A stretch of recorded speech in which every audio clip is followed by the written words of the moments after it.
کیا گھر میں بلی پالنا واقعی مصیبت کو دعوت دیتا ہے یا یہ صرف لوگوں کا بنایا ہوا وہم ہے؟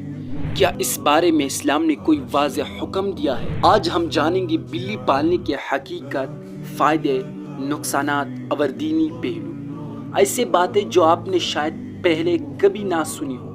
السلام علیکم ورحمۃ اللہ وبرکاتہ۔ آپ دیکھ رہے ہیں آپ کے اپنے چینل، جہاں ہم آپ کے لیے لاتے ہیں اسلامی نقطہ نظر سے دلچسپ، سبق آموز اور حقیقت پر مبنی کہانیاں۔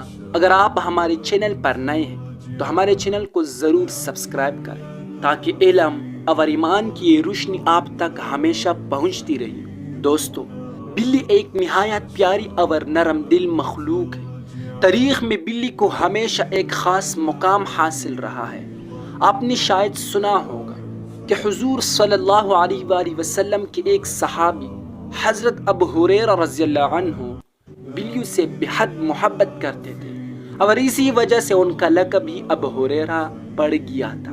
اسلام میں بلی کے بارے میں کئی احادیث ملتی ہیں جن سے معلوم ہوتا ہے کہ بلی نہ تو ناپاک ہے اور نہ ہی اس کا پالنا گناہ ہے، بلکہ ایک حدیث میں نبی کریم صلی اللہ علیہ وآلہ وسلم نے فرمایا، بلی ناپاک نہیں، یہ تمہارے ارد گرد گھومتی رہتی ہے۔ لیکن سوال یہ پیدا ہوتا ہے کہ پھر لوگ کیوں کہتے کہ بلی پالنے سے مصیبت آتی ہے؟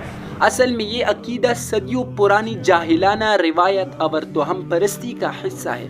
کچھ لوگ بلی کو نحوست کی علامت سمجھتے ہیں، خاص طور پر سیاہ بلی کو، لیکن یہ نظریہ اسلام میں بالکل بے بنیاد ہے۔ ہاں، البتہ اسلام نے ہر جانور پالنے کے ساتھ ایک ذمہ داری رکھی ہے، اور وہ ہے اس کا خیال رکھنا، اسے کھلانا، پلانا اور تکلیف نہ دینا۔ حدیث میں آتا ہے کہ ایک عورت کو صرف اس وجہ سے جہنم میں ڈالا گیا کہ اس نے بلی کو باندھ کر رکھا اور نہ کھلایا نہ آزاد کیا کہ وہ خود شکار کر کے کھا لے۔ یہاں ایک اہم نقطہ یہ ہے کہ بلی پالنے سے مصیبت اس وقت آتی ہے جب آپ اس کی دیکھ بھال میں کوتاہی کرتے یا اسے بے وجہ نقصان پہنچاتے ہیں۔ دوسری طرف بلی ایک گھر کی صفائی میں مددگار بھی ہے، کیونکہ یہ چوہے اور نقصان دہ کیڑی مکوڑے ختم کرتی ہے۔ البتہ کچھ طبی ماہرین یہ بھی کہتے ہیں کہ بلیوں سے الرجی یا کچھ بیماریاں لگ سکتی ہیں، خاص طور پر اگر آپ اس کی صفائی کا خیال نہ رکھیں۔